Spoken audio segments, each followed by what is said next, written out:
They thought it would be a quiet escape into the American Southwest. 2 couples, 1 RV, and endless roads cutting through the dust and silence of Texas. But silence can be deceptive, and sometimes it listens back. Race with the Devil, 1975, wasn't just another exploitation thriller thrown into the drive-in circuit. It was a strange hybrid, part road movie, part satanic panic fever dream, and part documentary of paranoia. Beneath its grindhouse exterior lies something more unnerving, something that feels too real to be fiction. Maybe it's the way the camera lingers too long on the black-cloaked figures. Maybe it's the way the desert itself seems complicit. Or maybe it's because the terror didn't stop when the cameras stopped rolling. The cast, including Peter Fonda and Warren Oates, weren't just acting many scenes, were filmed without a script, using only loose outlines and real-time improvisation. The result? A sense of chaos that wasn't entirely fabricated. Crew members were injured, dialogue went off the rails. There are rumors of footage that was never screened because it wasn't meant to be seen.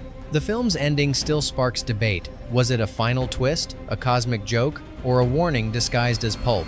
And why did so many people involved in the production never return to horror again? Race with the Devil may have seemed like a product of its time, but the unease it leaves lingers far beyond the credits. Because once you've seen behind the curtain, even just for a second, you can never fully return. These are 20 weird facts you didn't know about Race with the Devil. Fact 1. The ritual wasn't supposed to be that graphic. The ritual scene in Race with the Devil, where the 2 couples stumble upon a blood-soaked sacrifice, is the moment everything turned. But what most viewers don't know is that the original script described the ritual in vague, almost symbolic terms: cloaked figures, chanting, firelight. It was meant to be suggestive, not explicit. However, on the day of filming, the director decided it needed more shock value. He instructed the crew to bring in buckets of fake blood, a live goat, and instructed the extras playing the cultists to go further. The actors playing the witnesses, Peter, Fonda, and Loretta Swit, were not given a warning. Their horrified reactions weren't performance. They were genuinely disturbed by what unfolded.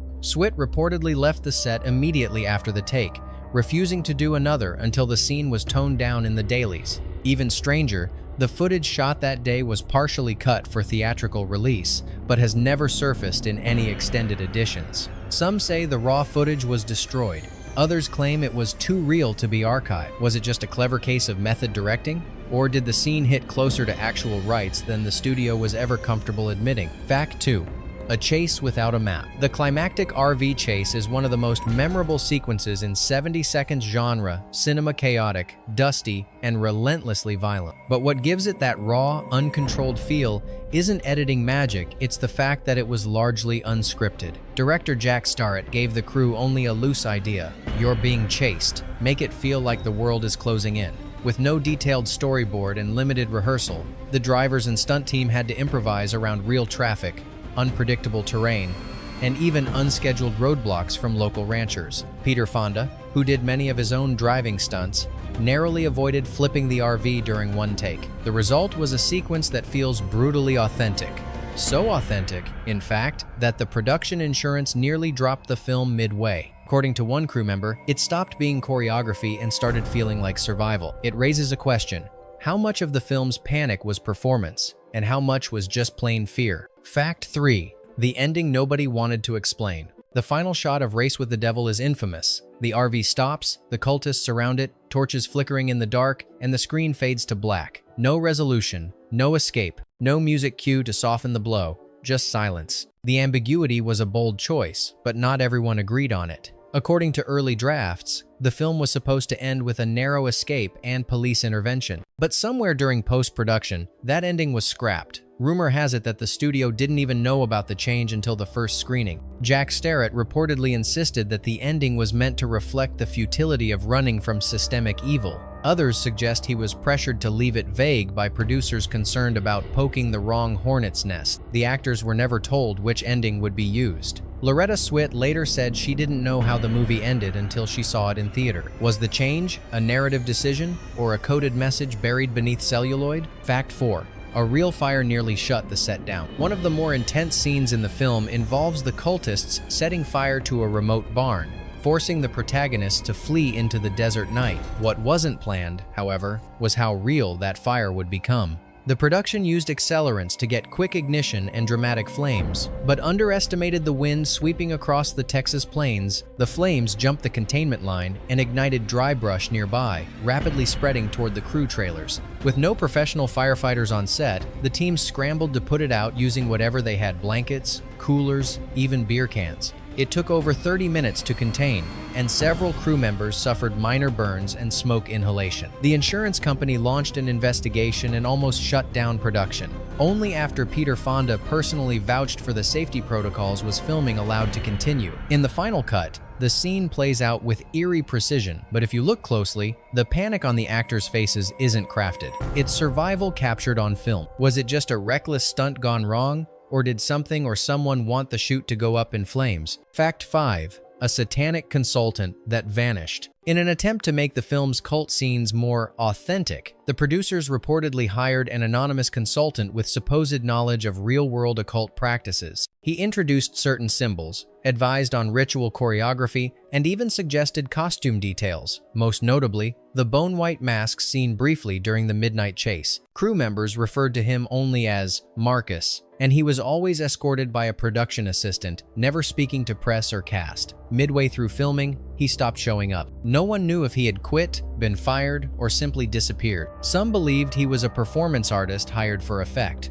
Others weren't so sure. One prop assistant claimed Marcus left behind handwritten diagrams referencing rituals not in the script, and that the production designer was told to ignore them and move on. The masks he designed, still locked away in a private archive, never reused in any other film. Was Marcus just an eccentric consultant, or did the production invite in something it couldn't control? Fact 6. The studio wanted it sanitized. Race with the Devil was marketed as a fast-paced thriller, but the original cut delivered something far bleaker. Early test screenings featured prolonged scenes of ritual behavior, disturbing audio overlays, and a sustained tone of hopeless dread. Studio executives panicked. According to memos leaked years later, they feared the film's occult elements were too convincing, with one executive warning it might be mistaken for endorsement. As a result, entire scenes were cut or toned down, including a segment involving children participating in a roadside ritual, which no longer exists in any version. The editing team worked around the clock to remove specific symbols and audio frequencies. Sound engineers were instructed to erase any chance that could be traced to real-world practices. Oddly, the re-edit didn't harm the film's effectiveness. It might have made it even creepier. Critics noted that the gaps in logic and continuity gave the movie a dreamlike, surreal tone. Which begs the question, did sanitizing the horror make it more palatable or more dangerous? Fact 7. The RV was a death trap. The iconic RV in Race with the Devil wasn't just a set piece, it was central to the film's claustrophobia. But what the audience didn't know is that the vehicle used for filming was dangerously modified. To accommodate camera rigs and lighting setups, the ceiling was partially removed, structural reinforcements were stripped, and safety systems were disabled. During one intense chase scene, the RV hit a bump and the frame audibly cracked. Peter Fonda, who was driving, immediately pulled over and refused to continue until the vehicle was inspected. It was later discovered that had the rig hit another sharp turn at speed, the entire cabin could have collapsed inward. Stunt coordinators begged the producers to rent a second RV as backup. The request was denied due to budget constraints. Instead, they welded metal braces beneath the floor and hoped for the best. Fonda later joked in interviews that RV wasn't just running from Satanists, it was running from physics. It makes you wonder, how close did they come to filming a real crash on camera? Fact 8. The locals weren't acting. Several scenes in the film feature eerie encounters with locals, gas station attendants, waitresses, farmers who seem to recognize the protagonists and quietly watch them drive away. These moments were meant to convey paranoia. Is everyone in on the conspiracy? But not all those locals were actors. In fact, the production hired real residents from nearby Texas towns, often giving them only a sentence or two of direction. Just look at them like you know something, one assistant director reportedly told a diner waitress. What happened next startled the cast. One man added a line that wasn't in the script. "Ain't no way out once you're in." No one knew where he got it from. Another woman refused to say anything at all, just smiled, then laughed softly as she exited the frame. The team later discovered that some of the extras weren't hired at all. They had just wandered onto set and weren't asked to leave. So, who exactly was watching whom? Fact 9.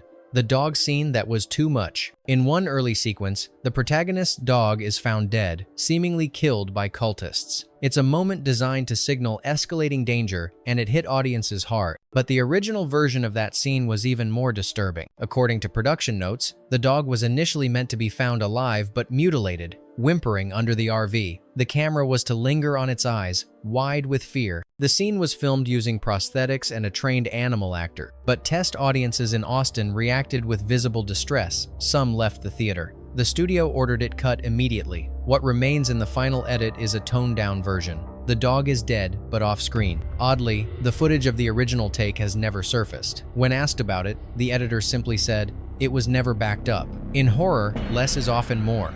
But sometimes, the version they don't show you reveals a darker truth. Fact 10. Peter Fonda refused to shoot one scene. Peter Fonda, known for his cool-headed performances and willingness to take risks, was reportedly shaken by one scene in particular. Near the end of the film, the script originally called for his character to stumble upon a secondary ritual, this time with a human sacrifice implied to be a child. Fonda read the scene, walked off the set, and told director Jack Starrett, "I'm not doing this. Not like this." He didn't elaborate. The director tried to convince him that it would be tastefully shot and only suggested, never shown.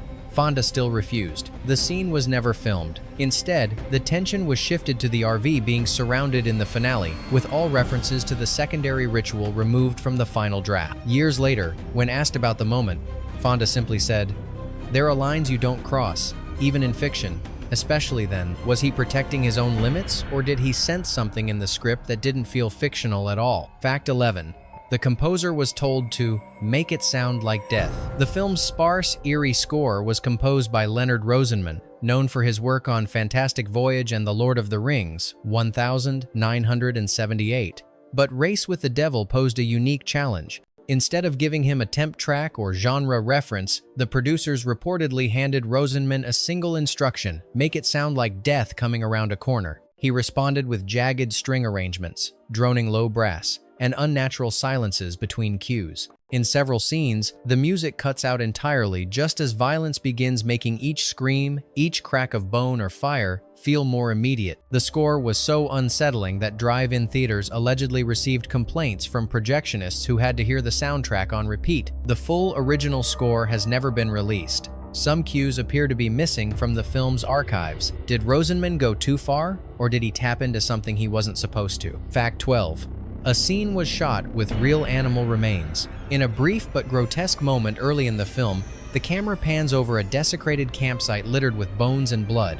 Most viewers assumed it was a clever makeup job standard horror fare, but behind the scenes, it wasn't so simple. To save money, the art department used real animal remains discarded from local slaughterhouses and laid them out without proper sanitation or storage. The stench was overwhelming. Several crew members refused to return to the set that day. Peter Fonda reportedly vomited after stepping into the scene barefoot, unaware of what had been used. When asked why they didn't use rubber props, one crew member said, "It was faster this way, cheaper, and honestly, it looked better." The scene made it into the film unchanged, but no one involved in its filming ever worked with that props team again. Was it just budget horror at its grimmiest, or a glimpse of how far some productions will go to make discomfort feel real? Fact 13. The script changed after a real-life cult scare.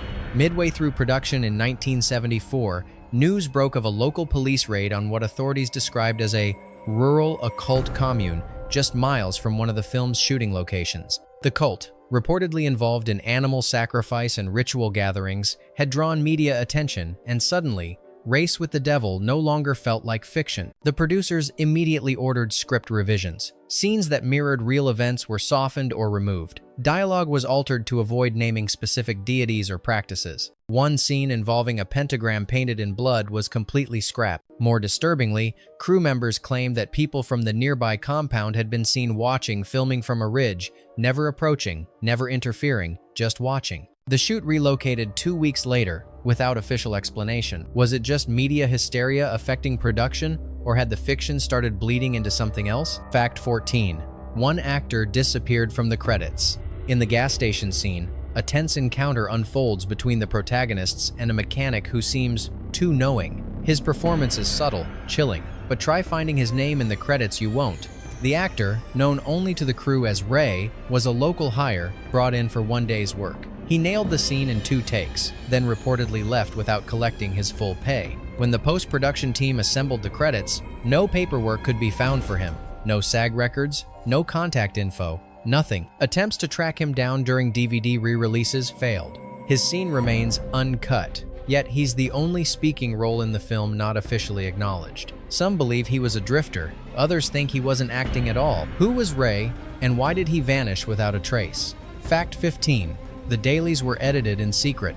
Jack Starrett was known for his intensity, but during Race with the Devil, he took control to an extreme. Instead of allowing studio editors to review the dailies, the raw, unedited footage, he arranged for them to be processed and spliced in a private lab he had worked with before. According to one assistant editor, Starrett would lock himself in the editing bay with reels, sometimes overnight, and emerge with notes scribbled in marker, "Cut this, never show," or, more cryptically, "Too close." Some of these cuts weren't about pacing or tone, they involved scenes where actors reportedly reacted to things that weren't scripted, unprompted turns of the head, unexplained shadows, audio glitches that resembled whispered voices. When asked years later about this process, Starrett said only, "Some things don't need to be explained, they just need to be buried." Was it a director's instinct for mystery or censorship of something unintended? Fact 16. The prop Bible was real. In one chilling scene, the characters stumble upon a leather-bound book hidden beneath the RV's floorboard. It's filled with arcane symbols, cryptic passages, and disturbing sketches. Most viewers assumed it was just a prop, but that book wasn't created by the art department. According to crew testimony, the book was loaned to production by a collector of occult artifacts in Austin. The producers wanted the real thing to make the moment more convincing. What they got was a hand-bound manuscript dating back to the 1800s, written in a mix of Latin, Old German, and pictograms. The art team was instructed not to modify it. They weren't even allowed to open certain pages. During filming, one assistant claimed the temperature in the trailer dropped suddenly when the book was placed on the floor. Another said the ink on his fingers wouldn't wash off for days. After the scene was shot, the book was returned to the collector, who declined to be credited or named. Was it just an atmospheric relic or something that had no business being on a movie set? Fact 17. The ending had an alternate soundtrack. The film's eerie final shot cultists surrounding the RV in absolute silence wasn't always meant to be that way. The original cut featured an audio track of low-frequency hums and reverse chanting, meant to build dread as the camera slowly panned out. But during test screenings, audience members reported headaches, nausea, and in one case, fainting. The studio assumed it was coincidence until a sound engineer discovered that the track included infrasound frequencies under 19 hertzes, known to trigger anxiety and physical unease in humans. Faced with liability concerns, the studio pulled the track at the last minute and opted for dead silence. Yet the engineer who created the original mix claimed it had been intentional. "You don't see fear," he said. "You hear it just below your ribs." The alternate version has never been released. Did they cut it to protect the audience, or because it worked too well? Fact 18. The film was banned in one U.S. county. Despite passing national censors, Race with the Devil was quietly blacklisted in a small, rural county in New Mexico.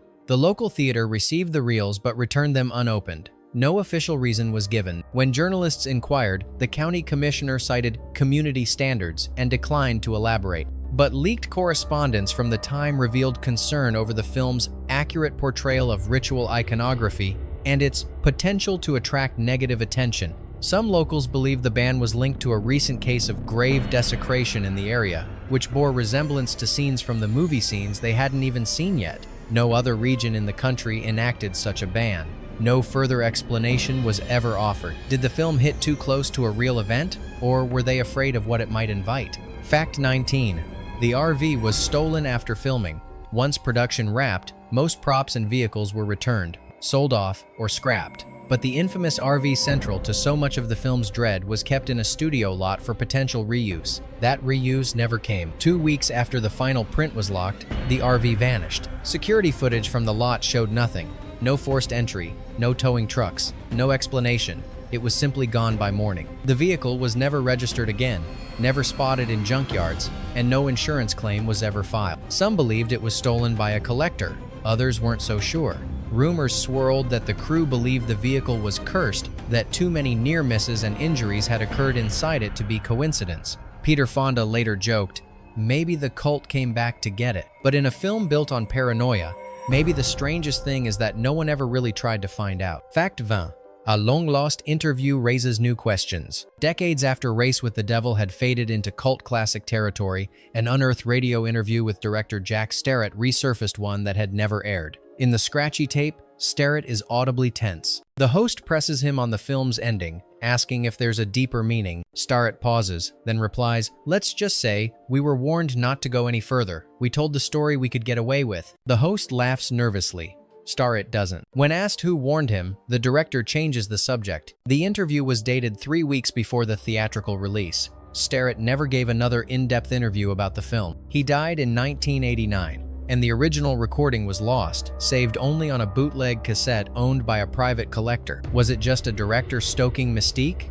Or had Race with the Devil wandered too close to something unspoken? Bonus fact: the frame that wasn't meant to be seen, buried deep in the final sequence. Just as the RV is encircled and the screen begins its slow fade to black, there's a single frame that has long haunted those who've studied the film closely. It lasts less than 1/10 of a second. Most won't notice it, but if you pause the footage just right, you'll see it. A face pressed against the rear window, pale, expressionless, not one of the cultists. The production team always denied its existence, calling it an optical error, a reflection, a fluke of light and editing. But when home video formats allowed for frame-by-frame analysis, fans began circulating screenshots. The face doesn't match any actor. Its features are sharp, unfamiliar, and worst of all, it appears to be smiling. When asked about the image during a DVD retrospective, the surviving editor went silent, then offered only this: "That wasn't in any of our negatives. I still don't know how it got there." Some say it was an accidental double exposure. Others believe it was inserted deliberately, a secret signature from someone behind the scenes, and a few refuse to speak of it at all. In a film about being watched, hunted, and surrounded, it's fitting that the last thing you see might be something that was always there, just waiting to be noticed. Not every question deserves an answer, and sometimes the scariest part of a story is realizing how much of it was never meant to be fiction. Which of these hidden details made you see Race with the Devil in a new light? Do you believe the production crossed a line or merely captured something that was already out there? Let us know in the comments what you think really happened behind the scenes and what film you'd like us to expose next.